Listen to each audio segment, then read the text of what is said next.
మనోహరి, మేము లేనప్పుడు మా గదిలోకి వచ్చి ఎందుకు నువ్వు ఉన్న గది తాళాలని తీసుకున్నావు? నిన్నే అడుగుతున్నది చెప్పు అని అమర్, బాగి ఇద్దరు ప్రశ్నిస్తూ ఉంటారు. అయితే మనోహరి పలక్కుండా తాళాలు చేతిలో పట్టుకొని అలాగే బొమ్మలాగా నిలబడి ఉంటుంది. నిన్నే అడుగుతున్నది మనోహరి గారు, ఆయన అడుగుతున్నారు కదా, మేము లేనప్పుడు తాళాలు ఎందుకు వెతికి తీసుకున్నారు చెప్పండి అని బాగి కూడా నిలదీస్తూ ఉంటుంది. అది అమర్ అమర్ అని మనోహరి నసుగుతూ ఉంటే అప్పుడే చిత్ర అక్కడికి వచ్చి, బావగారు, ఆరు ఫోటోని ఒకసారి చూడాలనుకున్నాను. అందుకే నేను మనోహరికి చెప్తే మనోహరి ఇలా తాళాల కోసం మీ గదికి వచ్చింది అని చిత్ర అంటుంది. చూడు మనోహరి, ఆ గదిలో ఉన్న ప్రతి వస్తువు కూడా నాకు ఎంత మంచి జ్ఞాపకమో, వాటిని ముట్టుకుంటే నేను ఊరుకోనని నీకు తెలుసు కదా. చిత్ర కంటే తెలీదు, మరి నీకు తెలిసి కూడా ఎందుకు నా గదిలోకి వచ్చి తాళాలు తీసుకుంటున్నావు అని అమర్ నిలదీస్తూ ఉంటే, అసలు మేం లేనప్పుడు మా వస్తువులన్నీ వెతికి తాళాలు తీసుకోవటం ఏంటి? ఇది సరైన పద్ధతి కాదు అని బాగి కూడా నిలదీస్తూ ఉంటుంది. సారీ అమర్, కానీ చిత్ర రమ్మంటే తీసుకువచ్చాను అంతే అని మనోహరి చెప్తూ ఉంటుంది. చూడండి బావగారు, ఇప్పుడు ఆ గది కూడా ఈ ఇంట్లో భాగమే కదా, మరి ఆ గదిలోకి వెళ్ళే రైట్ మాకెందుకు లేదు అని చిత్ర అంటుంది. చూడు చిత్ర, ఆ గది ఈ ఇంట్లో భాగమే అయినా కూడా మా వస్తువులన్నీ వెతికి తాళాలు తీసుకునే హక్కు మీకెక్కడ ఉంది అని బాగి అంటుంది. మా పర్మిషన్ లేకుండా మా గదిలోకి వెళ్ళి తాళాలు తీసుకోవటం తప్పే కదా అని బాగి అంటే, అదేంటి మేమేదో పెద్ద తప్పు చేసినట్లు ఇలా మాట్లాడుతున్నారు, అయినా ఇది మాది ఇది మీది అని మాట్లాడుకోవటానికి ఇక్కడ ఎవరూ భాగాలు పెట్టలేదు కదా, ఈ ఇంటిని ఇంకా భాగాలు పంచుకోలేదు కదా అని చిత్ర అంటుంది. దాంతో అమర్ పిడికిలు బిగించి కోపాన్నంతా దిగమింగుకుంటూ పైకి మాత్రం నార్మల్గా ఉంటూ ఉంటాడు. దాంతో బాగికి అర్థమైపోతుంది.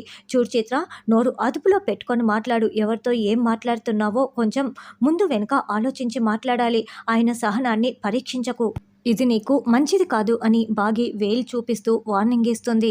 మనోహరి, తాళాలు ఇచ్చేసేయ్ అని అమర్ అడగగానే మనోహరి తాళాల్ని అమర్ చేతిలో పెట్టేస్తుంది. మళ్ళీ ఇంకోసారి చెప్తున్నా, నా పర్మిషన్ లేందే ఆ రూమ్ని తెరవటానికి వీల్లేదు అని అమర్ వార్నింగ్ ఇచ్చి వెళ్తాడు.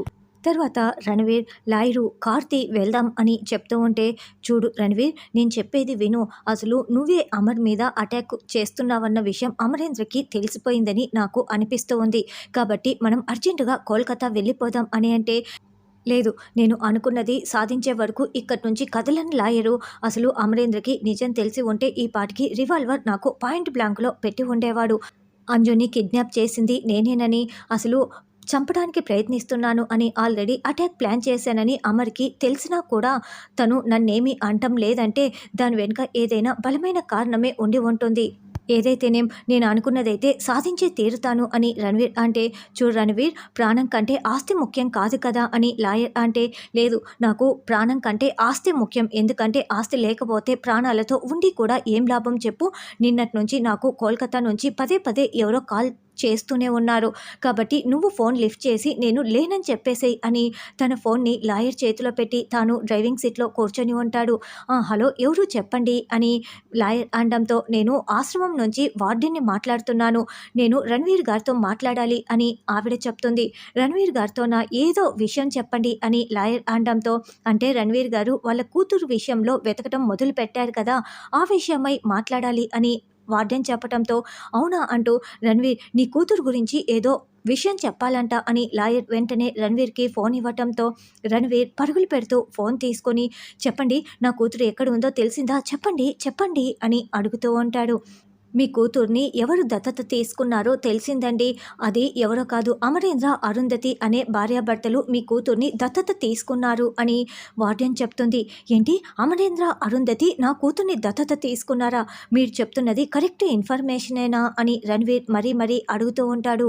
ఇది కరెక్ట్ ఇన్ఫర్మేషనేనండి, నేను ఈ విషయం చెప్పటానికే మీకు ఫోన్ చేశాను అని వార్డెన్ చెప్పటంతో, ఇంతేనా, ఇంకేమైనా ఉన్నాయా అని రణవీర్ అంటాడు. ఇంకేం లేవండి, సరేనండి ఉంటాను అని ఫోన్ పెట్టేస్తుంది.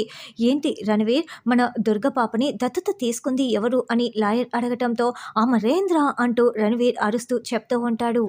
తర్వాత అమర్ రాథోడ్ ఇద్దరు గార్డెన్‌లో మాట్లాడుకుంటూ ఉంటారు. "ఏంటి సార్, అంజు పాప ప్రాణాలు తీయటం కోసం రణ్వీర్ అటాక్ చేశాడా? మిమ్మల్ని లారీతో గుద్దేయపోయాడా?" అని రాథోడ్ అడుగుతూ ఉంటే, "అవును, ఆస్తి రావటం కోసం ఏం చేయటానికైనా ఆ రణ్వీర్ వెనకాడడం లేదు. ఆ రోజు కోర్టులో అంజుని తన కూతురుగా ప్రొడ్యూస్ చేసుకున్నప్పుడే నేను రణ్వీర్ ప్రాణాలు తీసేద్దాం అనుకున్నాను. కాకపోతే రణ్వీర్ అంజు కన్న తండ్రని నేను ప్రాణాలు తీయకుండా ఆగిపోయాను. కానీ ఈరోజు ఆస్తి కోసం, ప్రాణాలు తీయటం కోసం కూడా వెనకాడడం లేదు. రణ్వీర్‌ని నేను అస్సలు వదిలిపెట్టను" అని అమర్ అంటే, కానీ ఈ లోపలే ఆ రణ్వీర్‌కి అంజు తన కన్న కూతురన్న నిజం తెలిస్తే ఇంటికొచ్చి డైరెక్ట్‌గా తీసుకువెళ్ళిపోతాడు కదా సార్! ఎలా సార్ అని రాథోడ్ బాధపడుతూ ప్రశ్నిస్తూ ఉంటారు. "చూడు రాథోడ్, అంజు కన్నతల్లి వదిలిపెట్టి వెళ్ళలేదు. అంజు కన్నతల్లి చనిపోయింది.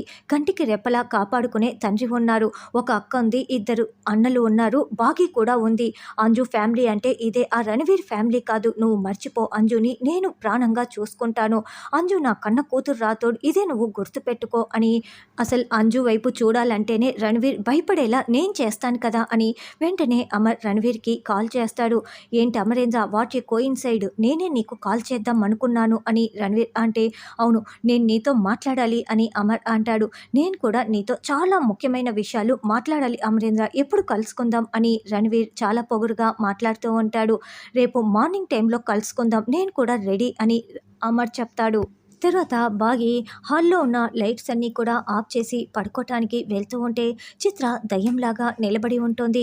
అది చూసిన బాగి ఒక్క క్షణం గుండాగినంత పనైపోయి గుండెల మీద చెయ్యి వేసుకొని, "అదేంటి చిత్ర నన్నే చూస్తున్నట్లు నాకెందుకు అనిపించింది" అని అనుకుంటూ ఏమీ మాట్లాడకుండా వెళ్తూ ఉంటుంది.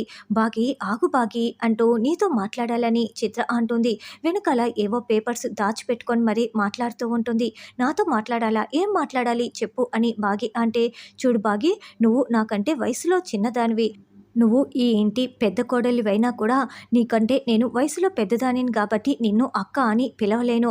పైగా నేను మీ అక్క స్నేహితురాలిని కదా" అని చిత్ర అనడంతో, "అక్కేంటి, మా అక్క మీకు తెలుసా?" అని బాగి షాకింగ్‌గా ప్రశ్నిస్తూ ఉంటుంది. దూరం నుంచి వింటున్న మనోహరి టెన్షన్ పడుతూ ఉంటుంది. "అంటే ఆరు నీకు వరుసకి అక్కే అవుతుంది కదా" అని చిత్ర కవర్ చేస్తుంది. "ఆహో! అలాగా, సరే, ఇప్పుడేంటి, నన్ను అక్క అని పిలవలేవు. సరే, అలా పిలవకు, అంతే కదా" అని బాగి వెళ్తూ ఉంటే, "బాగి, అప్పుడే వెళ్తున్నావేంటి, ఆగాగు" అని చిత్ర అంటుంది. ఏంటో చెప్పమని బాగి అడగటంతో, "అసలు నీకు అమర్‌కి మధ్య ఉన్న గొడవేంటి? మీరెందుకు ఒకటి కాలేకపోతున్నారు చెప్పు" అని చిత్ర అడగటంతో, "మా ఇద్దరికీ ఎటువంటి గొడవ లేదు.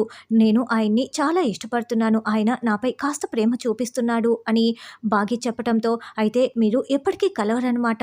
నాకు అంత ఓపిక కూడా లేదు. మీరిద్దరూ కలిస్తేనే కదా నేను వినోద్‌కి దగ్గరయ్యేది" అని చిత్ర అంటే, "చూడు చిత్ర, ఆయన నన్ను కొంచెం ఇష్టపడుతున్నారు. ఇప్పుడు నేను ఎంత ఇష్టపడుతున్నానో, ప్రేమ చూపిస్తున్నానో, కొన్ని రోజులకి ఆయన నేను చూపించేంత ప్రేమ నాపై చూపిస్తాడు. నాకు ఆ నమ్మకం ఉంది" అని బాగి అంటే, "కానీ నీకున్నంత ఓపిక నాకు లేదు. నేను వినోద్‌ని చాలా ఇష్టపడుతున్నాను. ఒకటి కావాలనుకుంటున్నాను.